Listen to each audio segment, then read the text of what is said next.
I want to let it go. I'm having trouble. Housekeepers podcast. We are live, by the way. Housekeepers podcast.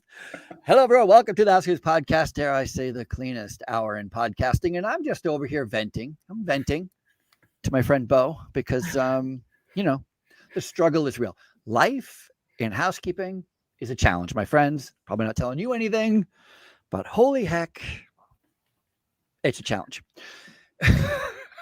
Bo, how do you say your last name? Is it Bacinett? It is Bacinett. That is correct. Because I was looking at it, I was like, it's like the furniture, like a bassinet. Is that fair? Oh yeah. Did you get picked on? Oh, of course. Yeah, that sounds. I'm super happy you're a Boston Red Sox fan too, because I am a Boston Red Sox fan, so I appreciate seeing the B over there on the wall. That's not for Boston. Anyway, nope. Housekeeping. I kid. Thank you so much for doing the show. I was so excited. I've been trying to get you on the show for a while now. So you have a unique story. Yeah, thank you for having me. Yeah, you're welcome. You're with the Diakonos Group. Yes, sir. Did I say that right? Diakonos Group. Diakonos. My goodness, yeah. Every word today is going to be tough for me. I apologize. You're in Oklahoma. I can say Oklahoma. See, there you go. The great state of Oklahoma. My buddy is I think he's in Tulsa. I don't know where. Maybe he's just outside of Tulsa. I have a friend in Oklahoma. Anyway, hi. Thank you for being on the show. How you been? I've been really good, man. Thank you. Really good. Good. So I'm sure you've heard the show before. So what I like to do is just start at the beginning. Like how'd your parents meet? Now it's playing. Now you're not. I can tell you the story. I bet you do. You're not from Oklahoma, are you? No, sir. I am from San Diego, California, originally. Really? Yep. How did you grow up in San Diego? I grew up. Born and raised San Diego. Went to San Diego State University. Go Aztecs. Wow. But yes, I am a transplant. How was it growing up in San Diego? What was it like as a kid? What did you do? It was fun. It was sunny and warm. Did you surf? No, didn't really surf. I grew up about 7 miles from the coast, and no, just. Did you play sports? Oh yes, all the time. What did you play? What was your sport? Well, I love football. If I would have been taller, it would have been basketball. But ended up playing a little college golf. That's what I ended up doing. So, really? Oh yeah. Yep. Golf. Yes, golf. Let's talk about sports, though. So. No, what was it like when you were a kid? Do you have any siblings? Do you have any brothers, sisters? Older brother that is still in San Diego. How much older? Yep, and then a younger sister that actually lives. Actually, I could probably hit a long drive to her house from my house. So she moved with you to Oklahoma? Yeah, actually. Wow. Yeah. Yep. What's the age difference? You're the middle child, so I know there's some stuff going on. I'm the middle child. My sister is a year younger than me, and my brother is 2 years older. Well, that's not terrible. That's a nice spread. Yep. It's all within 4 years, right? Yes. Yep. What did your parents do? Let's see. Dad was an electrical contractor. He second generation, and my mother was an architect. Wow, that's super fun. So I grew up in the trades. Literally, as a child, I grew up on the job site. That was my playground. Yeah. So your first job must have been lugging something somewhere. Yeah, my first job was probably about 6 years old. Was putting plugs and plates on track houses in Spring Valley, California. Yep. That's pretty awesome. That's really great. And do you remember like was that what you always did for work? You always just worked for your dad? Did you ever work anywhere besides for your dad? Worked for my dad. Most of the time it was work for my father through when I got 16, got a vehicle and then wanted to work at the golf course. And my dad, I thought I'd get a really good cush job, inside the clubhouse. And he said, no, if you're going to work at the golf course, you're going to work for the maintenance team. And so I worked actually at our golf course, getting up there at 5:30 in the morning. And yeah, If you like blowing golf, greens and yeah. So, did you get free golf? oh yes, yep. But I was usually so tired by the end of the day. My son's an electrician, Oh, and my buddy Paul is an electrician. And what's funny is I'm from Vermont, and my buddy Paul loves to ski, just loves skiing, and then finally gets his dream job at Sugarbush, like the ski resort. And he gets to ski, like he's like working between 8 and noon, and then he skis the slope during lunch, and then he goes back up to work, and then skis back down. Like every day is just a ski fest for him. So I totally appreciate that. yep, That's pretty cool. And then so high school, just working. Can't yep. believe you got a car at 16. I didn't have a car at 16. Whatever. And then and then where did you go to college? You said you went to San Diego State? Yeah, first I went to UC Santa Cruz and tried that for a year and didn't really like it. Then went the JUCO route, played some college golf, and then went to San Diego State. So, What did you study? History. Going to be a history teacher. That was until I went to the teaching, went to get my credential, and found out how little teachers made. Really? That was the decider for you? That was the decider. Wow. Yep. At that point, I realized that I needed to. I made just as much money working for my family part time than I did, as a full time teacher. Yeah. So. Wow. Yep. Interesting. What was your favorite part about studying history? Oh, everything. I would say probably. If it happened yesterday, you were interested. Yeah, from the Revolutionary War to the Dark Ages. I mean, I loved it all. I still love it all. So yeah. So did you have to do like a thesis or anything like that? Nope. What was your area of focus? Like, what did you study the most or like the most in history? Oh man, honestly, at the end, it was probably Russian history. I had a great political science teacher that had worked for the Reagan administration. And I just thought through the Cold War, listening to him, I thought you need to know your enemy, so you better study your enemy. So I really got, started taking a lot of Russian history classes, which was really interesting because the professor was Russian and I could have sworn he drank a lot of vodka. That's all I can say. You ever heard of a guy named Daryl Cooper? Daryl Cooper does a podcast called Martyr Made.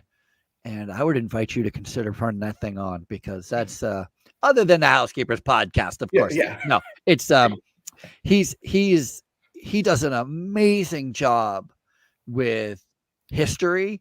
And he was just talking about Russia prior to World War I, like from 1880 to 1910, that era.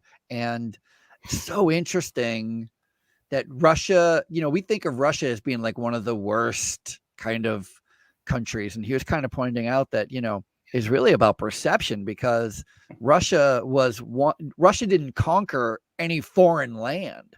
Russia was just all one landmass. Whereas like Britain, they had colonies all over the world, but we didn't think Britain being these colonizers were anything evil. But Russia, you know what I mean? Like it's interesting. Yep. Russian. Yeah, I could see that. So did you get out of school? You graduated with a history degree and you go right back to work for your dad? Pretty much. My father actually came to me, asked me if I'd run the company. He was going to close it. Hold on. We skipped over that. So I didn't. So you're saying your dad owned an electrical contracting company? Oh yes. Well, it's way different. No, it was this. I just didn't get paid when I worked for him. No, I mean that's really great because then I imagine that you kind of got hit, bit by that entrepreneurial bug, that whole independence. That if you don't get the job done, you're not going to get paid to do it. Which is a nice. Trust me, it's a nice thing to learn at a young age. That work ethic, that ownership piece of it. Yes, that's important. Definitely. I mean, my parents definitely instilled that in me and my brother and my sister. So What does your brother do? don't hate me. Oh, He has he's a very successful lawyer. I don't know why I'd hate you. I need a lawyer. Give him a call. He's a fantastic family law attorney. Has a really good firm. Oh, very cool. And I he's thought you were very going to good at say what he's he an does. electrician. That's why I was asking. Yeah. That's honestly all I thought. I give him a bad time. I swear he's forgotten everything that he ever learned about the construction world. And I always like to give him a bad time about it. Yeah. How dare you leave the family business for a better life? What's the matter with you? What about your sister? What does she do? Well, you're gonna love this. She used to be like a motivational speaker and trainer Very cool. for Weight Watchers. She was one of their would love Diamond Weight Star Watchers. leaders. Wow. Yes, and pretty remarkable story. She was over 300 pounds and lost over 150 pounds. Quite a remarkable Good for story. And now she's actually a cannabis baker. She started her own company, and that is what she does. All right. Yep. Well, that's the opposite of Weight Watchers friendly. Can we agree?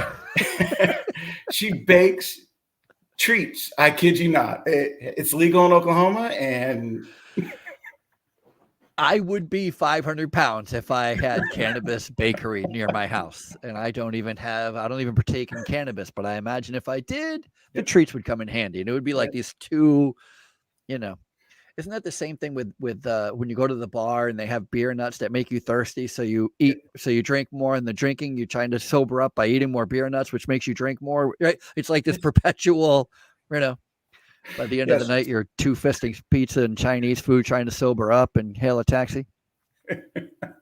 Are you talking about previous experience? I know. I'm totally having a flashback. Who's driving a taxi anymore? Nobody. Calling waiting for an Uber. Could you get an Uber to stop at McDonald's? I don't even know. I know you could when you had a taxi, you could get a taxi and go, "Hey, man, I'll give you a couple of bucks to stop at the McDonald's." But if it's out of the way, I don't know if you can get an Uber driver to do that. I don't know. Just asking. Asking for a friend. So you go back into. So did you take over the company for your dad? Yeah, you could say yes.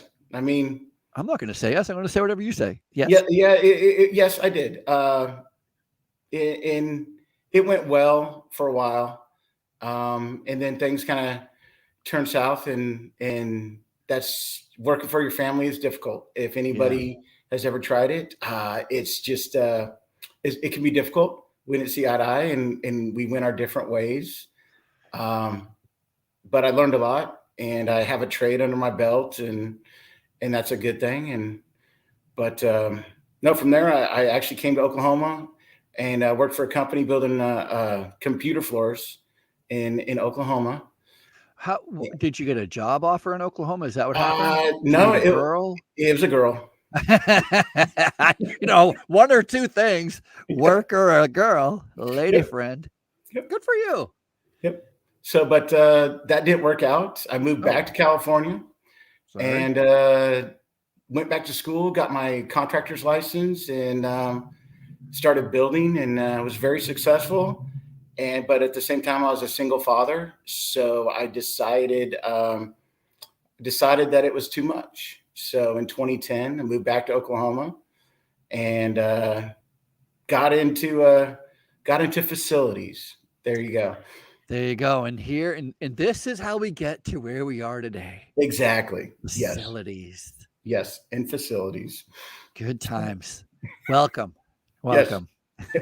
Happy to have you. It's funny, I kind of had a similar story where I too worked in construction for a long time, a lot longer than I wanted to.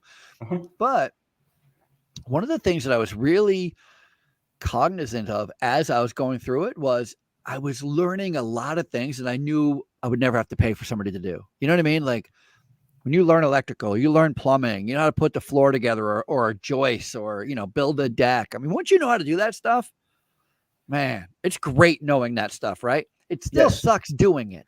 Yes. But it's great knowing. But you take pride in it. You can take pride when you're done. When you do something, you take pride in it. Yeah. And I will say that my wife now, I think she married me because I could fix stuff. I honestly think that was one of the qualities that she thought was, you know what? I totally agree. I'm in the same boat. I realize that's my error because I should have never let my wife know that I could do stuff, because now every Saturday morning I wake up to a honey-do list. Honey do yes. this, honey do that, honey do. Like, why am I building a deck? I was on the roof the other day cleaning out the gutters. My neighbor drove by and he's like, I don't even know how to do that. I go, do you want me to show you? And he was already gone. He's like, no, there's no chance I want to know how to do that. I was like, son of a gun, he's on to something. Yep. He's on to something. So you're in facilities, and so facilities though, is it accurate? And I did a little research trying to find out about you, but I like to learn it here. Uh-huh. You were really a facility manager as far as the maintenance end of it, not the cleaning side of it, right? Exactly. Yeah. So we're furnaces, electrical, Plant operations, plant you name it. operations. Yep. Yeah. Boilers, chillers, Mhm. emergency power. Yeah. Generators, all that stuff. Were Yeah. you doing it in healthcare though? No. No. So not even in healthcare. Not even in healthcare. Wow. Yep. Wow. And I so went I was with the Girl Scouts of Oklahoma. I ran their camps and everything there. From there, I went I worked for the government, tried it there, could not deal with that. Talk about slow moving. It's no wonder nothing gets done. I'm just saying. If you only work once a week, how does anything ever get done? I just asking, asking for a friend, Ralph. yeah, Asking for a friend. I understand. And then from there, I went to the casino world, and that was big time. Hotel, that was big. I learned probably more in 2 years working at the casino than I ever did, I think, in my lifetime.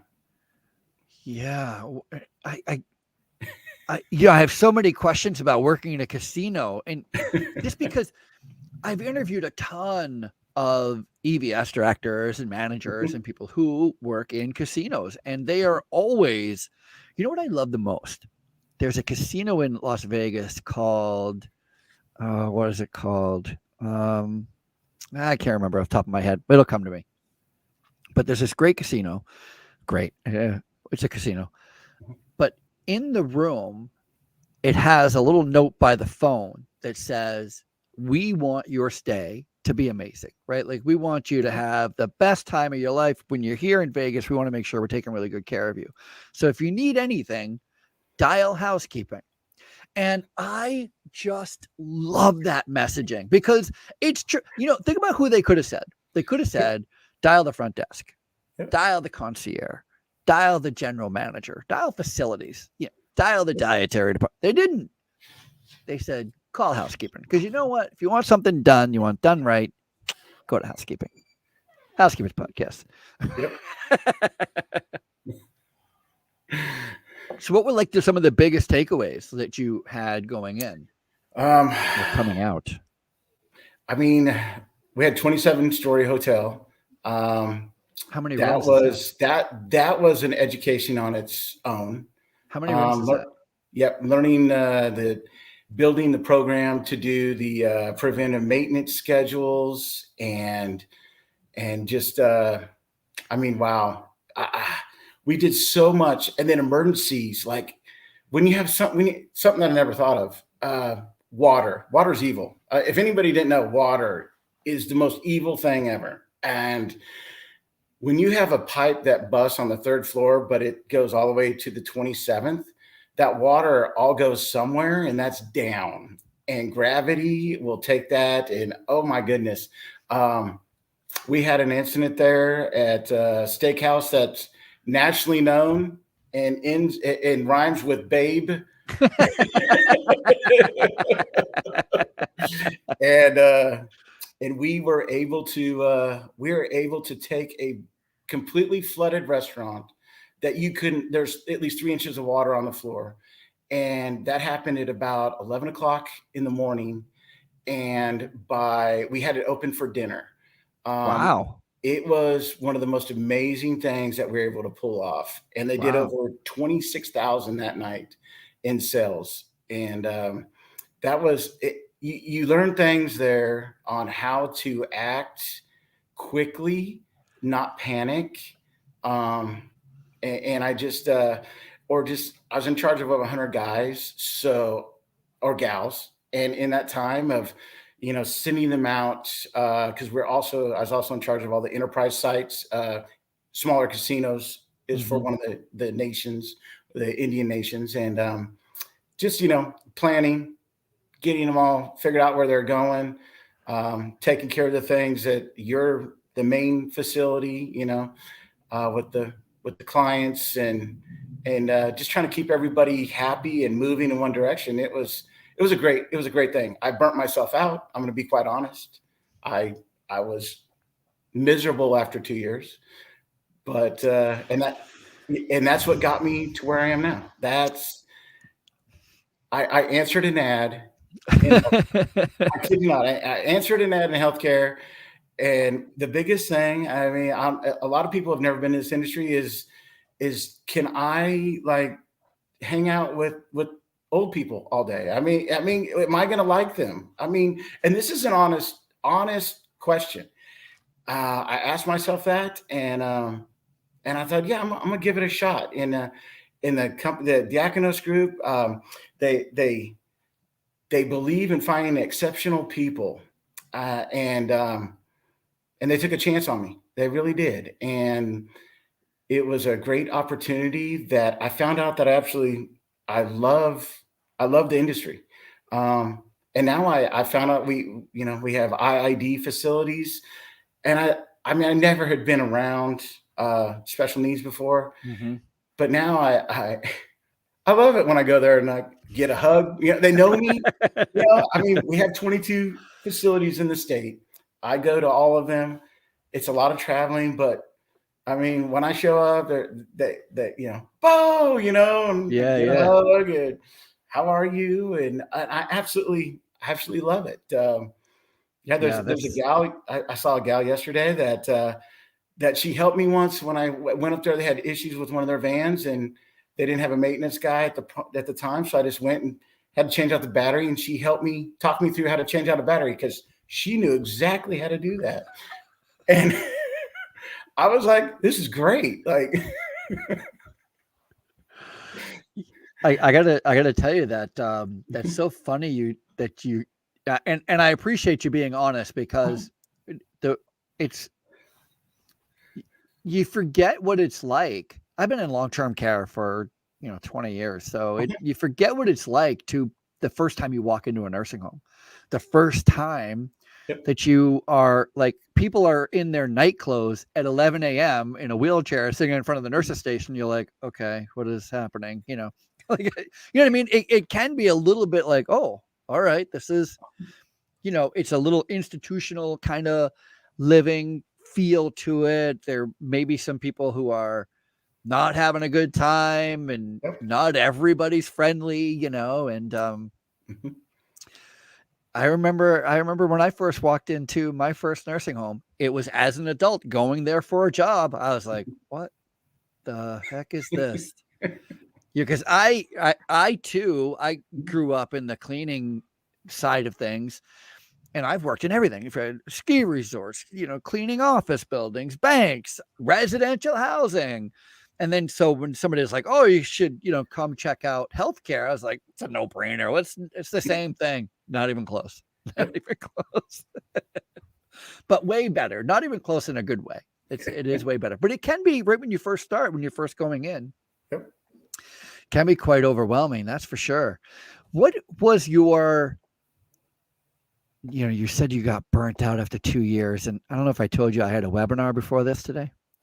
Yeah, you did.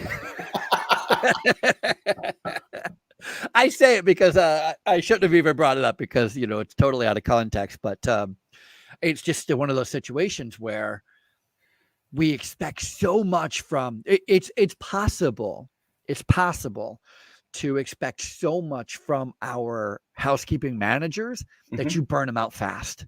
I mean, I had somebody on the webinar, and I was talking about how do you manage when you're short staffed, and there was somebody on the call who said, well, housekeeping managers are salaried, so they stay if they have to stay. You know, if they have to come in on weekends, they come on weekends. I was like, what? How long is that sustainable? You know, I mean, I was a salaried housekeeping manager for a long time. You know what that meant? It meant I would come a little early and I would stay a little late. It did not mean I'd come an hour early and stay 2 hours late. You know, it did not mean I worked 7 days a week, but that's the feel I got. You got to take good care of your managers.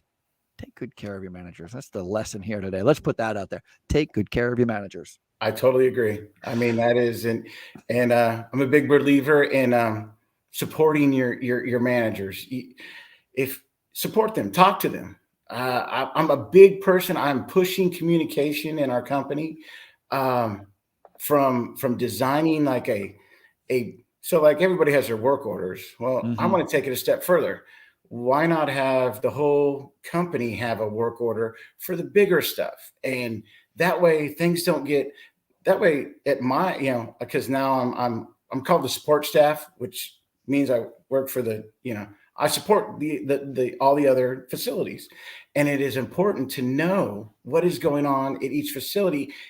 When they need help with something they can't help with, then it works really well to know that they can put something in, they know I got it, and then I can try and figure out how to fix it.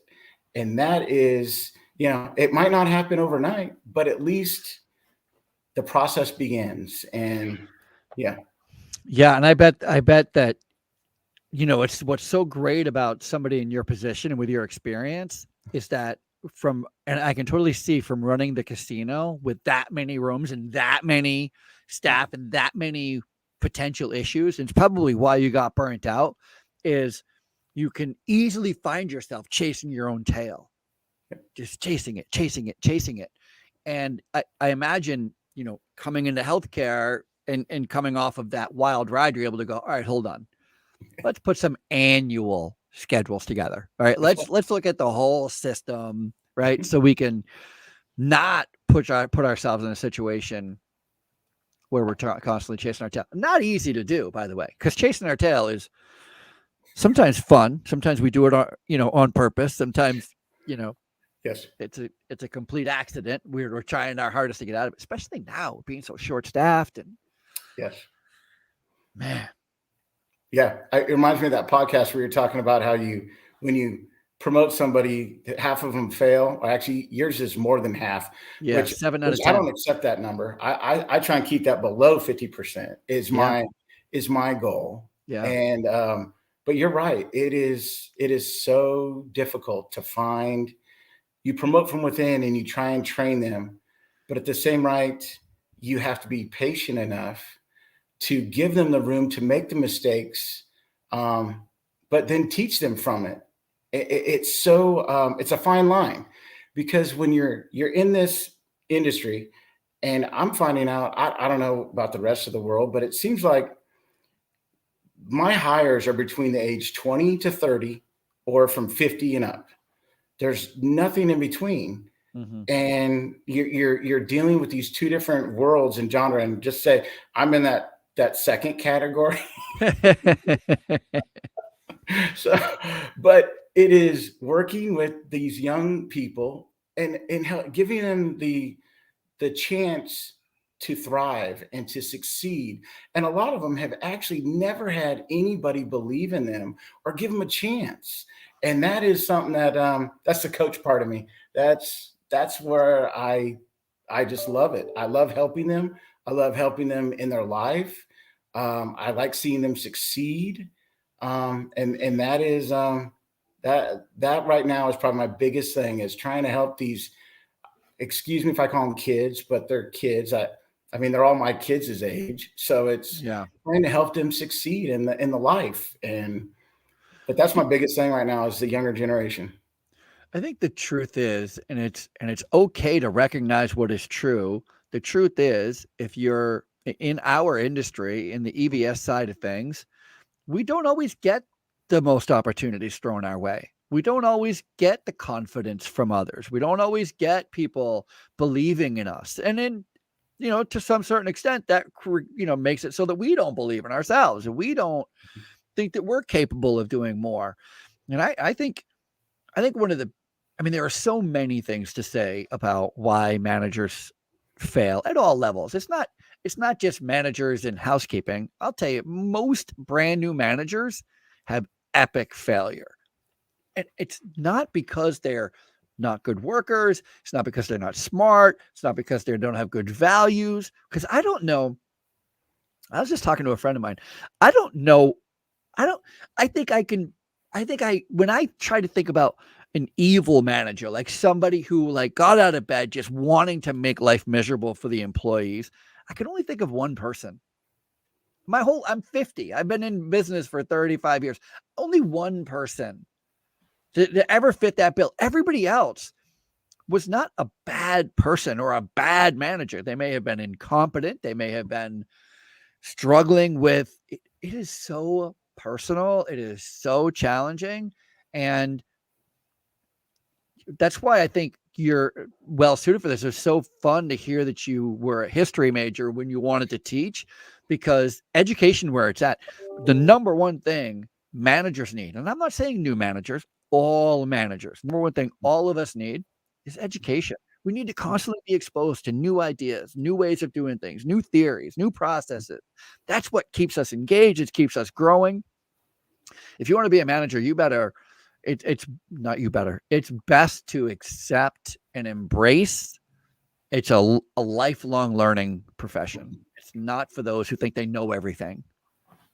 I was just talking to somebody the other day. They're like, I've been managing for 20 years. I know everything. I was like, oh, I've never you say it so clearly to me.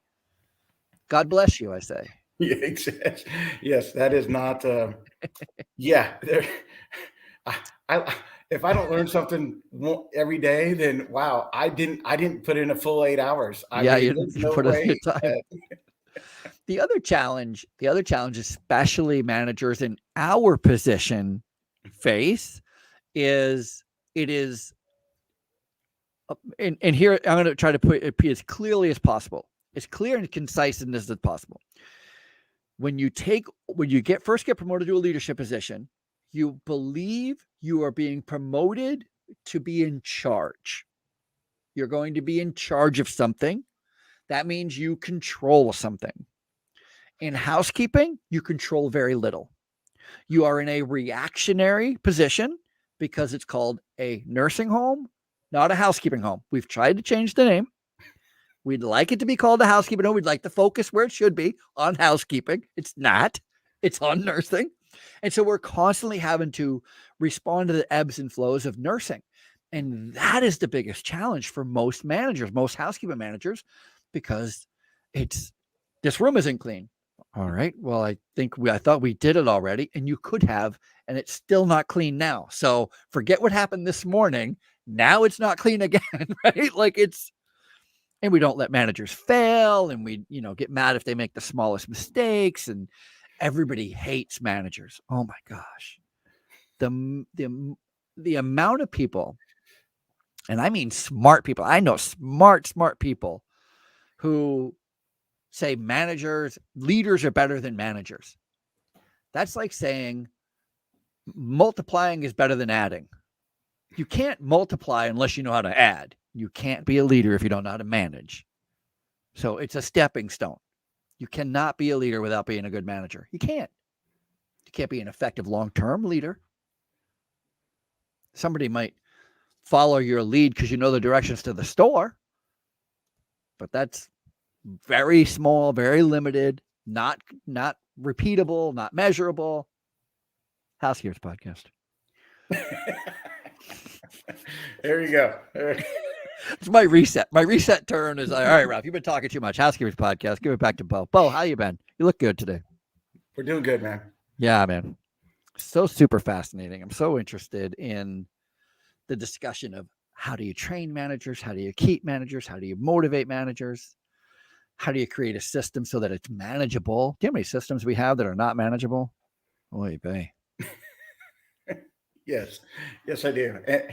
But you see, this whole thing, this is what brought me to find you. I mean, because I was facilities and when I took this position, they also added the housekeeping aspect to, because I'm the head of plant operations for the Diakonos Group and the director of housekeeping.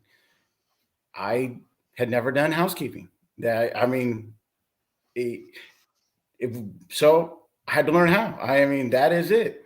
So, and what did you do? What was the first thing you did to try to figure out how to do it? My first thing was I did master class. Okay. That was suggested to me, so I learned how to clean a room. Oh, that's good. From top down. I learned how to clean a room, and I thought, well, that's good, but that only taught me how to clean a room. How do you run, a housekeeping? How do I make suggestions? I can tell them how to fix, your refrigeration or your fire systems and all that kind of stuff. But so I started looking and reading and Googling, and in popped Ralph Peterson. Here we go. Game on. Game on.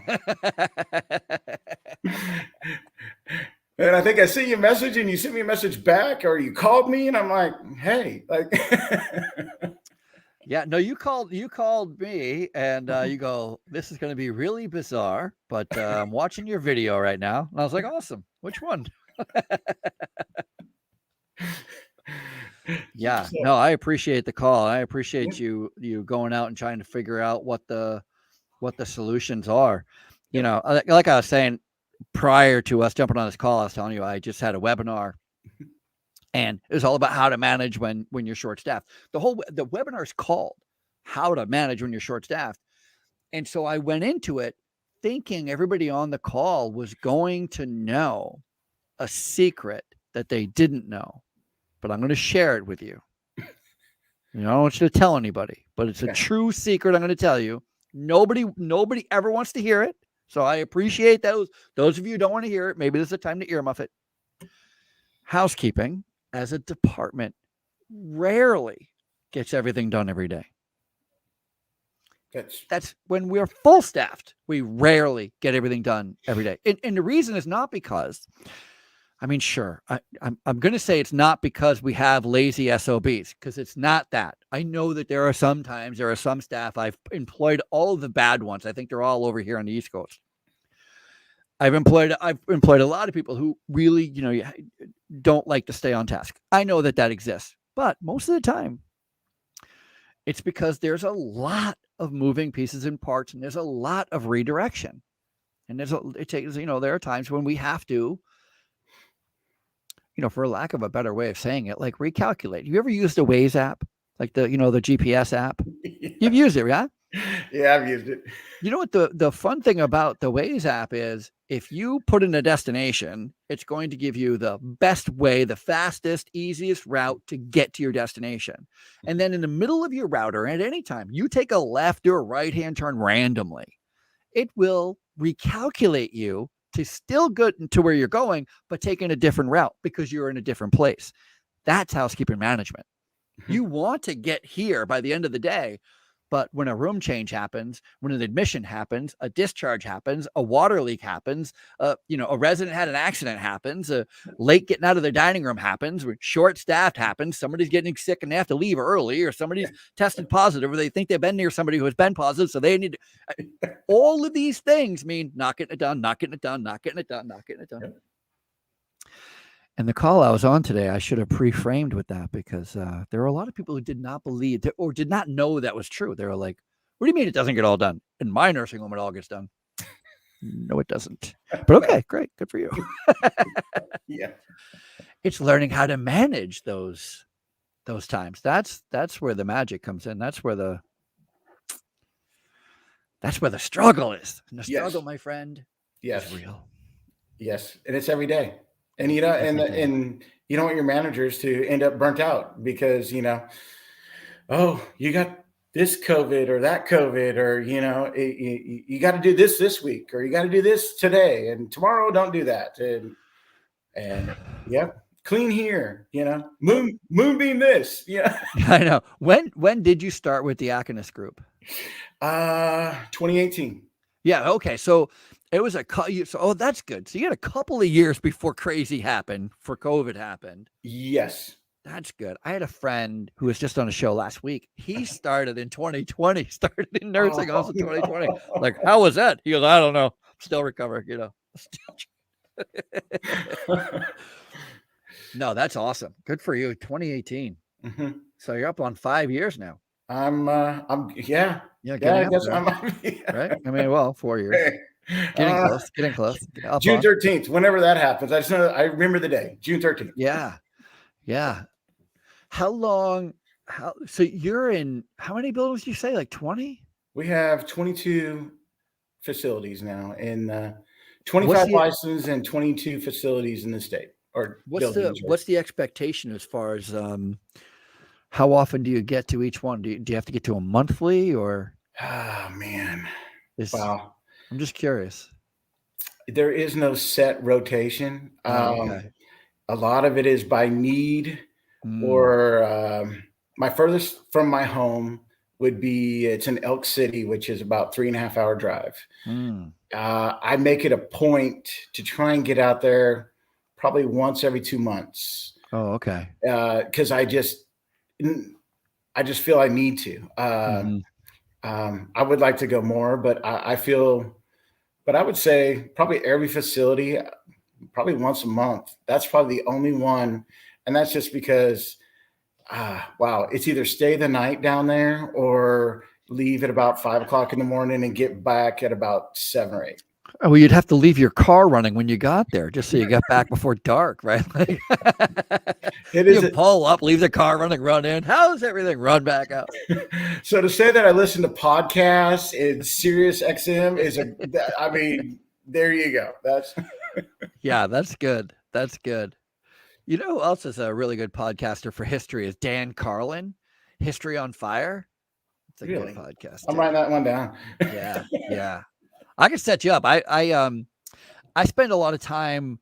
I was a regional director for a cleaning company for a while, and all I was doing was going from one facility to another facility, and spent a lot of time on the roads. And you really have to learn how to be really good at using the phone, because you're just not in person enough, And I do. I can't imagine. I guess I should probably check and see how much I'm actually on my phone. It is me and Siri are really good friends. That's when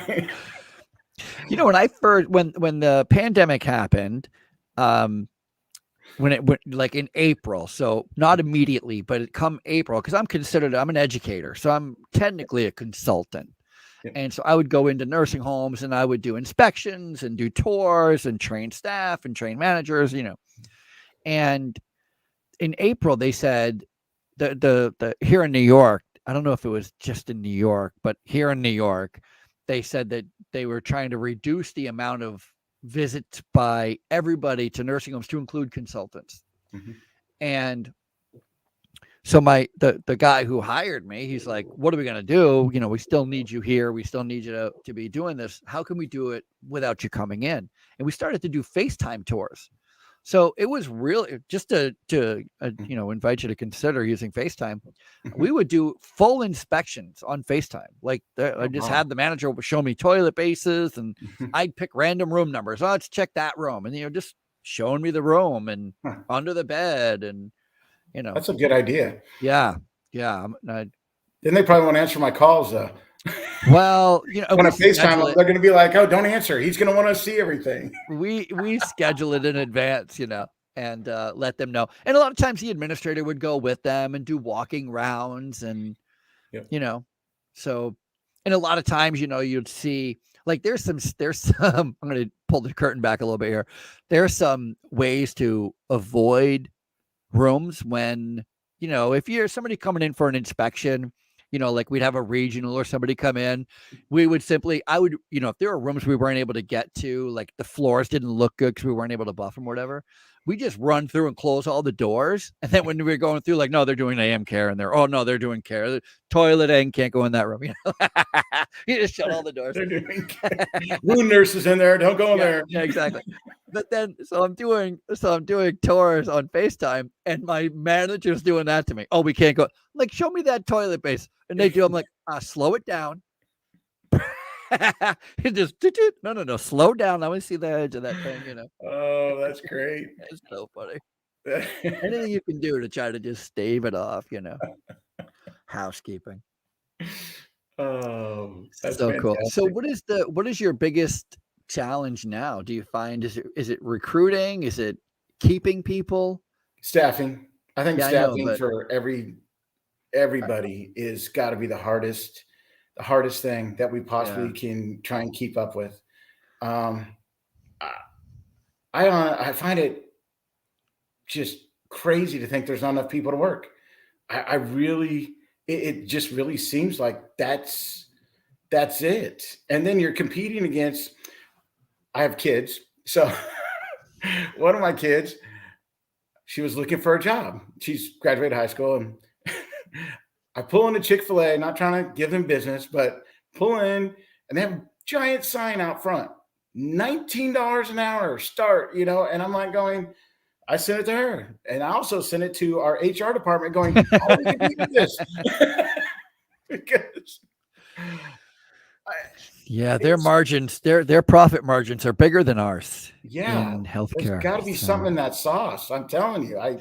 Yeah, you know, you got to keep in mind too that we have an aging population, which we've known forever, right? Like they're all taking early retirement, so they're 62. The baby boomers are just happily able to, you know, swing it and be able to retire on a lot less money than they'd anticipated because they feel safer or whatever. Right? That's one thing. But also there's new industry. Mm-hmm. Amazon's a new industry.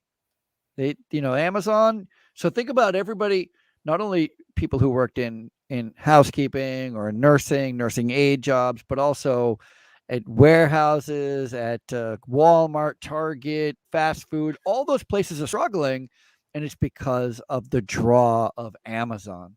Amazon's taken a lot of jobs. They've produced a lot of jobs, a lot. And, you know, the more you shop at home, the mm-hmm. less you shop at Walmart, the more Amazon can pay those workers and the less Walmart can, right? Because Walmart's not making the money that they were because people aren't shopping at Walmart as much as they're ordering from home from Amazon, right? So like, you tell me I need to talk to my wife. What I'm trying to tell you is that it's not that I don't think it's that we have less people. Yep. Although I think there's some of that, like again with the retirement, mm-hmm. but I think there's just new businesses out there, mm-hmm. and there's still a lot of businesses struggling for staff, and it's not going to take too long before, you know, they shake out. I understand. You know? I understand. Yep. Robots are taking over. And, can I have a couple of those? I could. You laugh. If I was thinking, if we could design one of those Rombos to go around a nursing home, I mean that. They already have them. Oh, really? Oh my gosh. They have some of the greatest robot technology out there. Wow. They have robots out there that can sweep and mop and buff your whole facility. And listen to this. They can charge themselves. They can empty the water, refill with clean water, refill with soap, all on their own. Wow. They can do it all by themselves. Okay, I need to get me some of those. That would the challenge. It's wonderful for factories. It's wonderful for stadiums and things like that. The challenge in healthcare, especially long-term care, is we have a lot of residents who are, you know, they have very limited mobility issues, right? So it's not like they can get out of the way of the robot. You know, the robots are loud. Doing floor care at night is loud. That would be the only time you'd want to do it is at night when you have the least amount of traffic. But they have such great technology. There's an organization called ISSA, and their trade show, they just had their trade show a couple months ago in Las Vegas. And I think the next one's in Chicago. But it is the largest trade show in North America on cleaning supplies and cleaning solutions. And every, from new toilets to upgraded de-icers to, like salt and that doesn't hurt a dog's paw kind of thing to, new mops and new buffing technology and diamond buffing pads. And I mean, just everything. It's so fun. It's so fun. It's my favorite trade show to go to as an attendee.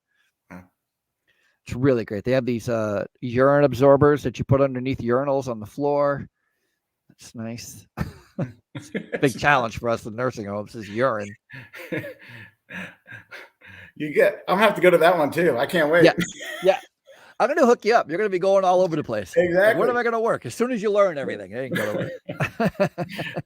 I keep on trying to go tour Direct Supply, but they keep on canceling on me. I mean, it's like, come on, open that up. I really wanted to go to check that place out. Yeah, Direct Supply is a good company too, and they've got they don't just have good products; they have good software. They have good good programs. Like they have a whole maintenance program. There's actually a couple of companies that have some pretty good maintenance programs, but I worked on the one with Direct Supply for a while. We were doing some facility work. Really, really great. Yep. Really great. The TELS program. Yep. Yeah, TELS. Thank you. I was trying to think of what it was called. TELS, the TELS system. Yeah, TELS program is pretty good. It's pretty good. Any system, I was going to ask you about. Like when we did some facility maintenance stuff. And so we would do some schedules, like every Friday we'd do painting, right? So every Friday we're painting door bucks and, you stay on top of it. Cause if you just waited to paint once a year, you'd have to, flip the whole place over. Did you guys do that at the casino? Was it like that where you guys had like paint on Fridays, light bulb checks on Tuesdays or something like that? I actually had it designed out where you would close a floor every week. Oh, nice. Yes. And then you would go in, the guys would go in, and then there's another thing. On paper, that sounds perfect. Yeah. But you have actual residents at the casino that stay in their favorite room, and they have to have their favorite room. So those would have to be delayed or whatever, and they'd basically go into the computer as, do it another time. But it's still being used, to my knowledge, today. That like they have probably about 100 things that they go through on a checklist and go through the rooms, change out the batteries in the card readers. I mean, all that stuff. It's just nonstop check for everything you can imagine. It was. Were you guys using the phone system to clear rooms? Yep. Yeah, that's smart. Yep. I have a friend who owns a cleaning company in Hawaii, and he cleans hotels. There's a contractor, cleans hotels. And maybe it was like 10 years ago, the big technology was housekeepers could literally just pick up the phone and dial a code, and it would ring to the front desk. So the front desk knew that room was clean and ready. Because prior to that, it was always a paper trail, always trying to track somebody down. You're paging somebody. So it's super smart. Yep. Yeah. I actually worked on that along with their work order system, and helped integrate us through fore and that, and then out to all the other basically create a work order for the whole nation, so that all the casinos could then enter a work order and it'd come back. It worked out really well. It's a lot of work. It to be quite honest, it never worked right, but I don't blame myself for that. I blame the computer guys that, Nothing is foolproof, but you try to get it. Yeah. I think communicating, it's one of the, communication is probably, just right up there with one of the challenges that I think it's like a universal, doesn't matter the industry, but communicating in housekeeping from every angle, like how do you communicate to nursing when a room has been cleaned, like a discharge room, or if it's ready for an admission? How do you communicate? How does nursing communicate with housekeeping if there was a mess in a room that maybe you can't see? Like if somebody bled in a room, but they picked it up, but it still needs to be disinfected. How do they communicate that? Do you know what I mean? Like the communication back and forth between the various departments and housekeeping can be a real bear. It can be a real challenge. Yep, it really can. And then you get in, like you were talking about, the short staffed. Then you prioritize. You know, trying to have your people prioritize when you have 4, say, emergency things to take care of at the same time. You know, and at that time, this is where I think that the company all is a teamwork. If they can all work together and everybody can help out each other and communicate to each other, I really feel like that is the way we go forward, you know, is it was short staffed and everything else. If we can all just kind of, hey, we're all in this together. Like I tell all my people, none of us are independently wealthy. So we all have to work for a living. So might as well have fun, work as a team, and have some laughs and get things done. And you feel better about yourself. And honestly, that is, I tell them all that's honestly how I try and promote. Like, we will promote, we will work, we'll have fun.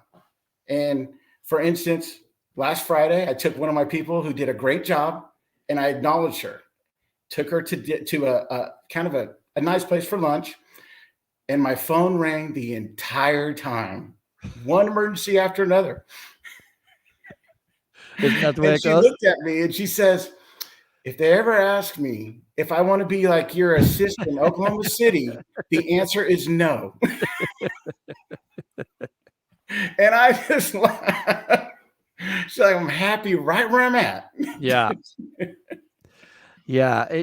It's, you know, it's, I've seen so many models, and I've tried to implement all kinds of crazy ideas. Like, I remember this one time we were having problems where they wanted us to have a night housekeeper, and I'm completely against night housekeepers. Not for any other reason other than it's super hard to manage. And if you get reliant on somebody being there to pull the trash and then they call out, well, then trash is now overflowed on the floor because nobody's going to pull the trash. Like, that's just the way it is. If you have a housekeeper who is always there cleaning dining rooms after dinner, and then somebody calls out and somebody spills milk on the floor, it's going to stay there till the next day because everyone's like, well, no, there's a housekeeper here. No, he's not here because he called out because of whatever, right? So it's always best, in my opinion, to keep staff with the manager, whatever hours the manager's working, work those same hours. But I remember, so we had this situation where we had a night housekeeper, and not only did they call, actually, he got demoted. So, deported. So we didn't even know where he went. Just one day doesn't show up, and we find out months later he got deported. But to fill that position, I never was able to fill that position because it was only 5 hours a night, 4 hours a night. It was only a 4-hour shift a night. You work by yourself. Mm-hmm. There wasn't anybody to check in with or check out with. And you just did your own thing. I never was successful at getting somebody to fill that in any consistency. Mm-hmm. And of course, it's causing all kinds of problems because in addition to cleaning dining rooms, they also pulled the soiled trash. And the reason that's important is because the soiled utility rooms were not very big, mm-hmm. and the garbage cans weren't very big, so they filled up fast. So if you didn't pull them by 11, between 10 and 11 at night, they'd be super overfull and they would smell really bad. And a lot of complaints from residents and from nursing. So I had a suggestion, Bo. You're going to think this is crazy because it never. Oh, there's a dog. Because it never happened. But I said, and I'm just spitballing. I said, what if, because the dumpster and where we'd pull the trash out to is near the time clock where everybody comes in the service entrance, what if we doubled up on the amount of 50-gallon garbage cans that we have and put them on wheels? Oh. So that when the nursing staff is leaving at 11, they'll go home. They can just pull the full garbage cans with them to the back and leave them there. I'm not asking you to empty them. I'm not asking you to throw them in the dumpster. I'm just pull them out to the back, and we'll have extra ones that are empty, and they're waiting for the nursing staff to come in at 11, and they punch in and they just take them with them. and they put him in this old utility room. I'm like, easy peasy. It never happened. Everyone was like, no way, nursing's not doing cleaning. I was like, we have to talk about what cleaning is. All right, because that's not cleaning. We're not here to do housekeeping. That's not housekeeping. Okay, I'm gonna say something that one of my favorite things that I will drive into this one facility, and they have 3 trash cans. It's a very large facility. They have 3 big trash cans. I drive in always. The first trash can is overflowing. The second trash can and the third trash can are like empty. And I always look at it like you just walk 10 more feet and it's empty, but they won't walk 10 more feet. I need to learn how to train people on that. If you could help me on that, I have the perfect solution. I really do. What? You're going to love this. Okay. And by the way, I'm going to tell you the answer, and I'm also going to tell you it's not going to work. So just so we're all on the same page. Okay, we're on the same page. You lock the first 2. You lock the first 2. So it forces them to go to the third one. Oh. And then when the third one is full, you unlock the second one. Oh. And then when that's full, you unlock the first one. That is never worked. Oh, that's going to happen now. Housekeepers podcast. And welcome to the Housekeeping podcast. We only come up with ideas. Barely do they ever stick. We're like, well, maybe this and maybe that. I was just in a nursing home. You're not going to believe this. Not going to believe it. I was just in a nursing home, and I was there. A company had hired me to come in as a consultant. And as a consultant, I just go in to rewrite job routines. It's not my favorite thing to do. I'd much rather work with the manager and management team for long term rather than just go in and write job routines, because, as soon as I leave, nobody ever implements a damn thing. They're like, well, that was a waste of money. Well, you can lead a horse to water, but you can't milk it. Anyway, I go up there and I'm doing my assessment, and I notice nursing staff pulling trash out of resident rooms. I was like, oh, interesting. So I sidle up to the housekeeping manager. I go, hey, I don't want to cause anything, but do you notice that the nursing staff are pulling out the trash? They're like, yeah, housekeeping doesn't pull the trash. I had to sit down. I was like, what? Apparently,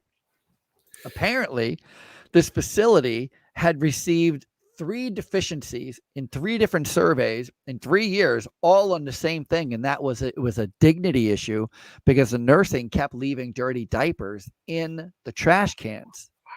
And so the part of plan of correction after the 3rd year in a row of getting this tag, they made it so that nursing had to empty the trash out of resident rooms. Housekeeping don't pull trash. I was like, that's the greatest thing I've ever seen. Ever. I don't know how they did it. I don't know what kind of magic wand somebody had. I don't know what kind of a rain dance they had. I don't know what they had to do to get that to happen. But I was like, that gives me hope. Gives me hope. I can't get people to stop throwing gloves on the ground. Yeah. But this nursing home was able to get them. Yeah. Masks too. Masks are everywhere now. I know. Masks are the new cigarette butt. Yes. Yes. Like cigarette butts, nobody cares where you throw them. Same thing with masks. Now they're just. I saw a grandma the other day just throw it on the ground. I was like, "You're somebody's grandmother." Yep. Yeah. Out in the wild out here, just throwing it on her mask on the ground. I don't need it anymore. All right, that's a good place to put it, I guess. Mm-hmm. It'll biodegrade in a century. Yep. Well, this was fun, my friend. Thank you so much for being on with me. Hey, thank you. Thank you for the invite. It was great to visit with you. I can do this all day. I do this all day. This is called Talking Shop with Ralph Peterson. Talking dirty with Ralph. Actually, I'm not wearing it right now, but I have shirts that say Talking Dirty with Ralph Peterson. It's pretty cool. Oh. And this one is the Housekeeper. So, by the way, if you want a shirt, Housekeepers Podcast, you can support the Housekeepers Podcast by buying one of these beautiful T-shirts. All you have to do is, what do I want you to do? Just send me an email. At this stage, just I'd send you to a link, but I don't know if it works at this moment. So just send me Ralph@ralphpeterson.com. Say, I want a t-shirt, and we can make it happen. So housekeeper, this one says housekeeper, and the other one says talking dirty with Ralph Peterson. So they're both pretty cool. That's it. By the way, just want to put out there that I'm very happy that you found me, and I'm super excited that we connected, and Diakonos Group is very lucky to have you, because you come with all the right qualities of what we're looking for in EVS. So appreciate it. Thank you, man. I appreciate it. Really appreciate it. Now I'm happy I met you, and you actually now you see me, so you know what I look like. So you've known what I've looked like this whole time. Exactly. It's funny. I was looking for a picture of you the other day because I needed to put up a little poster, and the only picture I found of you by yourself, because you're always with your beautiful wife, and she's totally outshining you. So I was like, if I put the picture of the two of them up, they're going to think she's going to be on. Like, why would they name her Bo? Anyway. So the only picture I found of you is you had a mask on. I was like, it's fine. It's okay. It makes sense to me. COVID times. COVID times in Oklahoma. It could be a band name. COVID times. That's it. Housekeepers podcast. Thank you so much for tuning in. If you enjoyed today's show, please make sure to share, like, comment, maybe write a review. Maybe say, you know what? It's a pretty good show and you should tune in and listen. We would appreciate it for Mr. Bo Bacinett of the Diakonos Group.